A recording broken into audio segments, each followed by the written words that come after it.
আখেরিগঞ্জ গ্রাম পঞ্চায়েতের উদ্যোগে চলছে প্রচার। এই এলাকায় বিগত কয়েকদিন থেকে ঘন ঘন অগ্নিসংযোগ হয়েছে।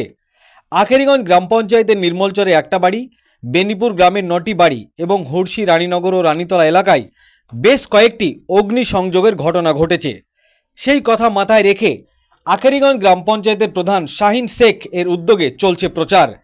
এই প্রচারের মাধ্যমে মানুষকে সতর্ক করা হচ্ছে। চলুন শুনে নেব সেই প্রচারে কি বলছে। এই ভিডিওটি যারা দেখছেন চ্যানেলটি লাইক করবেন, শেয়ার করবেন আর সাবস্ক্রাইব করবেন। আই লাভ মাই ইন্ডিয়া, মেরা ভারত মহান।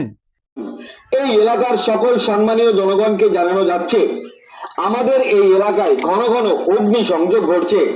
তাই আপনাদের সকলকে জানানো যাচ্ছে, সাবধানে রান্না করুন, সুরক্ষিত থাকুন।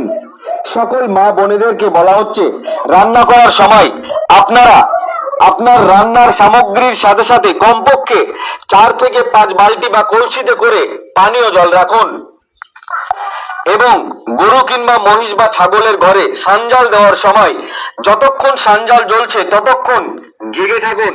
পাশে পানীয় জলের ব্যবস্থা রাখুন।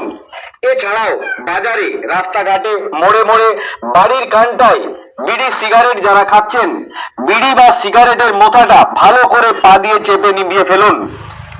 কারণ আপনার একটা ভুলের কারণে অনেকেরই ক্ষতি হতে পারে।